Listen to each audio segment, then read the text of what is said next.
Con todo. Gracias, buenas noches, queridos expositores, contertulios de esta noche. Les doy el nombre de Marcos Escudero, la más cordial bienvenida y saludo a todos los que nos ven y escuchan a través de las redes. En la convocatoria abajo están las direcciones y dada la edad ya no me acuerdo cómo decirles aquí de memoria, entonces, pero ahí está escrito. Este diálogo emerge de todos los hechos que hemos estado pasando estas dos últimas semanas o las encuestas y hemos invitado a tres conocidos especialistas que a continuación los presento. Don Julio Córdoba, conocido experto en la materia, él es sociólogo con posgrado en metodologías de investigación en la Claxo, es docente en materias de investigación y director ejecutivo de Diagnosis SRL, una empresa dedicada a realizar encuestas y asesoramiento en desarrollo social y de mercado. Bienvenido, estimado Julio. También nos acompaña el abogado doctor Arturo Yáñez. Él es diplomado de Derecho Constitucional y es aspirante a PhD en Derecho en una Universidad de Valencia de España.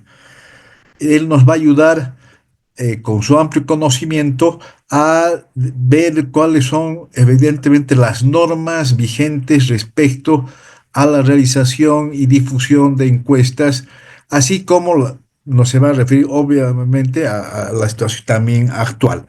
Y finalmente un compañero de Marx Escudero, Daniel Moreno, que él es doctor en ciencia política de Vanderbilt y director de Data Acción, que también es una empresa que realiza encuestas y análisis de opinión.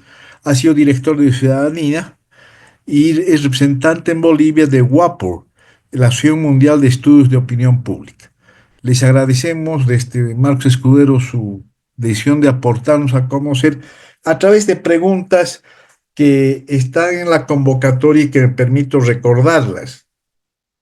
¿Cómo saber si una encuesta es confiable o no? ¿Cuál es la normativa actual que regula encuestas electorales en Bolivia? ¿Qué puede hacerse para mejorar su uso? Y temas y elementos, factores concomitantes que en el desarrollo del diálogo yo creo que pueden salir. Una cosita, pediría a cada expositor si puede hacer un uso de 15 minutos para el efecto.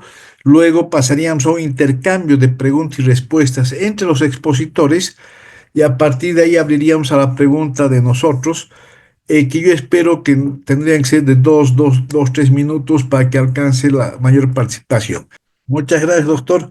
Y creo que o no, o que es de esencia obliga, esta sentencia fue promovida por el ahora muy criticado por los tres opositores, Salvador Romero.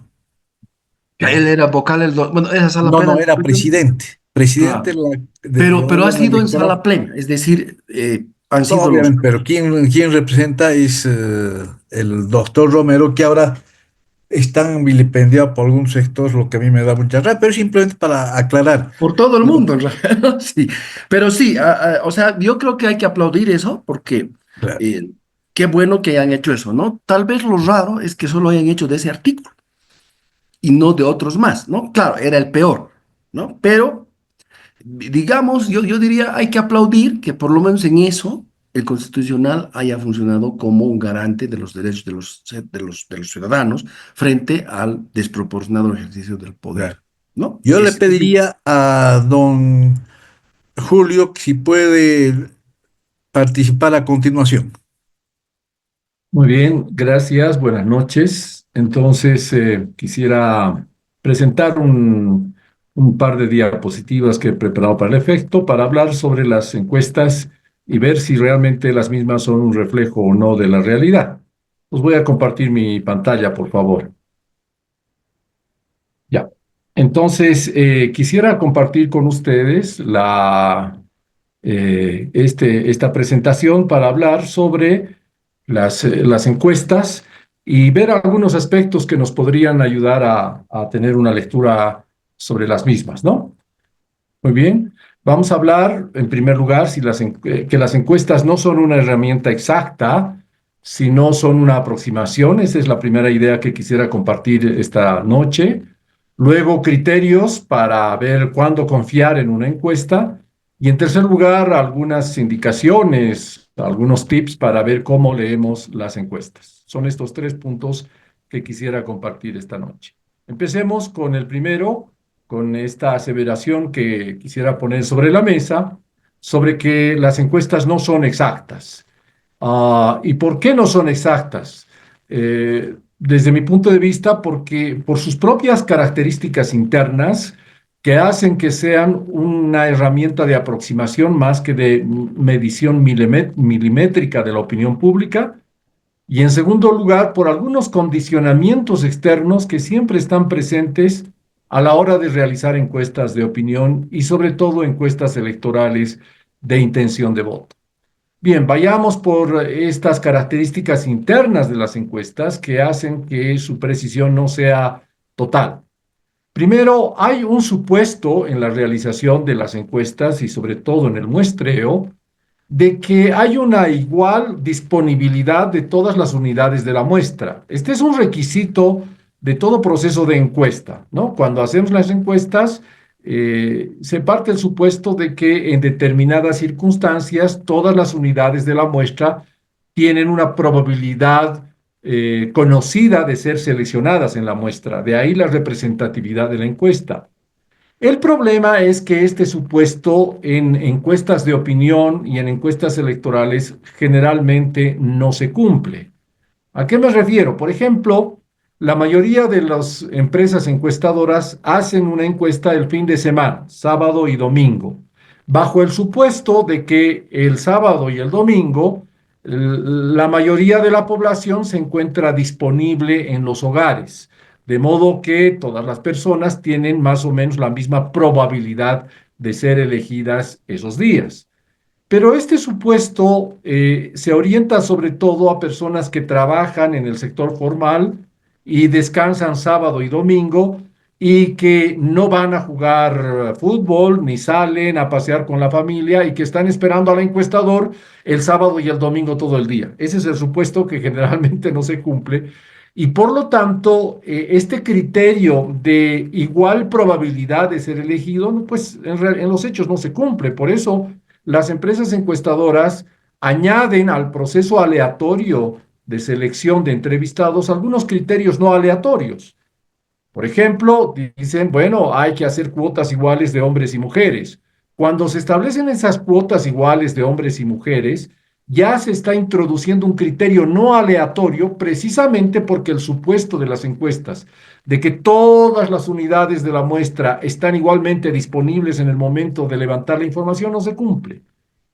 El segundo elemento interno de las encuestas que lo hace menos exacto es que no solamente hay que tomar en cuenta el error de la muestra, el error muestral, sino algo que por lo general los analistas y las empresas en muchos casos, y peor los que difunden las encuestas, no toman en cuenta, es el nivel de confiabilidad. Es decir, cuando estamos hablando, por ejemplo, digamos un ejemplo, de una muestra de 380 y pico unidades que representarían un error muestral de más o menos 5%, no es que en todos los casos ese error muestral se cumple, sino en el 95% de los casos.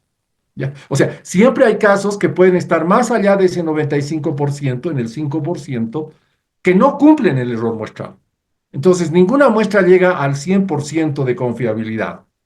En tercer lugar, con muestras multietápicas, que suele ser el caso de las encuestas de opinión y electorales, el error muestral se incrementa. Generalmente, las fórmulas que se utilizan para este tipo de muestras multietápicas, es decir, primero selecciono unas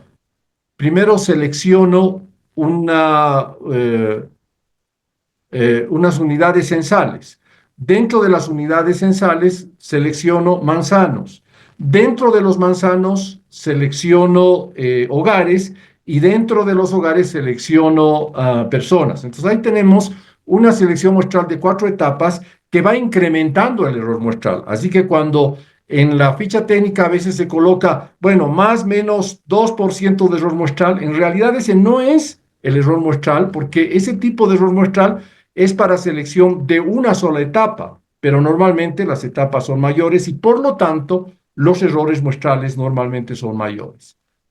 Ningún marco muestral es 100% exhaustivo. Generalmente se utilizan información cartográfica levantada por el INE para los censos, pero entre un censo, pongamos, del 2024 y uno hace una encuesta del 2025 o el 2026, ya han habido un montón de barrios que se han ido formando en las ciudades con mayor crecimiento y ese marco muestral pues ignora o no incluye a esos barrios que por lo tanto no estarán incluidos en la selección de la muestra. Finalmente, se crea un marco, una situación artificial. La encuesta saca a la persona de su marco vital de interacciones donde forman sus opiniones electorales y lo considera un ente aislado y es en ese marco artificial que se realizan las preguntas. Sexto, supone un mismo horizonte de sentido entre el que elabora el cuestionario, el entrevistador y el que responde. O sea, se supone que el que elabora el cuestionario utiliza palabras que van a ser entendidas por el encuestador y van a ser entendidas en el mismo sentido por el que responde a la encuesta. Y en muchos casos, especialmente cuando hay rupturas culturales fuertes, eso no es así. Situaciones externas que dificultan la exactitud de una encuesta de opinión. Problemas en sociedades con fuertes fracturas de clase, de etnia y área urbana y rural que impiden una buena realización de las encuestas. Hay problemas de caminos, hay comunidades muy lejanas, no se puede llegar a determinadas comunidades, etcétera. Entonces, realmente la muestra no es totalmente representativa. Presupuestos limitados hace que las muestras también sean muy limitadas y no se puede vigilar todo el tiempo a los encuestadores que siempre van a buscar los mecanismos más que les ahorren más esfuerzo para terminar su trabajo, ¿no? Y finalmente, algo que es horrible para quienes nos dedicamos a hacer las encuestas es el voto oculto. Es decir, cuando por los medios de comunicación o por el contexto social y político hay determinados candidatos que son considerados no aptos, socialmente no presentables. Y la gente, por lo tanto, siente un tipo de vergüenza de decir que piensan votar por este candidato. Frente al encuestador ocultan su voto, pero el día de las encuestas, pues se manifiesta esto, ¿no? Y esto ha sucedido varias veces. Solamente como ejemplo, en la actual coyuntura electoral, el candidato que recibe reportes de prensa y comentarios de comunicación más negativo es Evo Morales. Y es altamente probable que en la realización de encuestas de intención de voto, muchos votantes por Evo Morales sientan cierta vergüenza de poder decir que van a votar por él y van a responder de otra manera en las encuestas, pero al final, pues si es que se presentara como candidato, su voto subiría significativamente. Bien, criterios para valorar una encuesta. ¿Qué elementos se aconsejan para valorar una encuesta? Primero, definición del universo, es decir, una encuesta en su ficha técnica debe definir a qué universo está representando y eso es sobre todo importante cuando tenemos algunas encuestas, por ejemplo, las de CIES Mori, que tienen su universo es básicamente urbano, ciudades del eje, pero cuando se las difunden en los medios de comunicación, tanto analistas como periodistas tienden a olvidar eso y a pensar que estas encuestas urbanas representan a todo el conjunto de la población. Menos de 800 encuestas para estudios electorales ya es un problema. El tamaño de la muestra sí importa. A mayor tamaño, mayor precisión de la medición. Distribución de los segmentos de la muestra. Una muestra bien hecha está bien distribuida entre todos los segmentos y eso es importante valorar. La técnica, nosotros siempre pensamos que en Bolivia es imprescindible las encuestas cara a cara, encuestas por teléfono, encuestas por internet, generalmente tienen su limitación al llegar a segmentos populares, segmentos de clases bajas y pobreza, que aunque tengan el acceso al Internet, no van a expresar sus opiniones en esta modalidad de encuestas. Cálculo de factores de expansión y de errores muestrales de los indicadores es un elemento importante para confiar en una encuesta. Dominios de la muestra, es decir, segmentos para los cuales se ha calculado el error muestral en el diseño de la investigación. Aquí un ejemplo. Tenemos encuestas, por ejemplo, de 2.000 entrevistas y en general los periodistas, los medios de comunicación, lo que hacen es analizar o tratar de reflejar los datos por departamento. Si nosotros pensamos que tenemos 2.000 encuestas y dividimos eso en más o menos 9 departamentos, suponiendo que la distribución es similar, al final las encuestas por departamento son 200, digamos, ¿no? 190. Y con 190 el error muestral sube a 10%, más o menos 10%. Entonces, este tipo de análisis, por supuesto, que sesga la información y hace aún más imprecisa la medición. Y finalmente, se necesita entender series de datos razonables. Es decir, siempre los comentaristas y periodistas dicen que esto es una foto del presente y cualquier momento, al día siguiente, la intención de voto por un candidato puede subir 10 puntos y por otro candidato puede bajar 20 puntos y el subsiguiente día puede volver a su normalidad. Y eso no es así. Cualquier serie de datos en intención de voto es un proceso, es decir, no hay cambios de la noche a la mañana, es un proceso de crecimiento o de estancamiento, pero no hay cambios presentes de manera abrupta, si se quiere, a menos que suceda un terremoto electoral.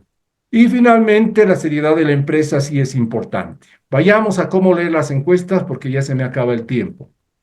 Primero, en intención de votos, es importante tratar de leer la tendencia general de varias encuestas antes que una sola encuesta. Y cuando estamos leyendo varias encuestas, hay que ver cómo se van juntando los datos, es lo que se llama regresión hacia la media, la media aritmética de las encuestas, e ignorar aquellas encuestas que nos ofrecen datos atípicos, digamos, en la intención de voto. Donde, por ejemplo, en la elección del 2020, una encuestadora mencionó que tanto Mesa como el MAS, Arce, estaban empatados cuando al final, y eso faltando unos cuantos días de la encuesta, cuando resultó que Arce tuvo 55% y Mesa tuvo 28%, ¿no? O sea, más de 20 puntos de diferencia. Entonces, hay que ignorar los extremos. La mayoría de las encuestas nos dan tendencias centrales que en la mayoría de los casos son bastante reales. Leer tendencias generales y no porcentajes específicos. Por ejemplo, en la encuesta de marzo, algunos analistas decían, bueno, primero está Samuel Doria Medina con 16% y en segundo lugar está Tuto Quiroga con 15%. La diferencia era de 1% dentro del error muestral. Y pasando una semana, la misma empresa encuestadora decía que la cosa era al revés. Primero era Tuto y después Samuel Doria Medina. Y los medios decían, no, ha habido un cambio. Estaba punteando Tuto y ahora está punteando Doria Medina. Entonces, ese tipo de lecturas con porcentajes específicos sin tomar en cuenta el error muestral sencillamente es un error que distorsiona porque en términos de error muestral lo que había era un empate técnico entre ambos, por ejemplo. Comparar tendencias entre los dominios de la encuesta y no entre segmentos con un mínimo de encuestas, como decíamos. Evitar segmentos con menos de 200 encuestas para Bolivia es esencial. El ejemplo es los departamentos. Es decir, en encuestas con una muestra de 1.800, de 2.000 encuestas, no se puede analizar con un mínimo de seriedad estadística las tendencias en los departamentos. Y bueno, estos son algunos elementos que quisiera poner sobre la mesa, pero sobre todo quisiera dejar esta idea. Es decir, las encuestas son aproximativas, son probabilísticas, no son mediciones milimétricas de la intención de voto o de otras percepciones electorales, y hay que tomarlas como son herramientas para análisis gruesos, no para análisis matemáticos puntuales, pero de todas maneras nos ayudan a entender procesos generales que se están dando en la ciudadanía respecto de un proceso electoral específico. Bueno, muchas gracias.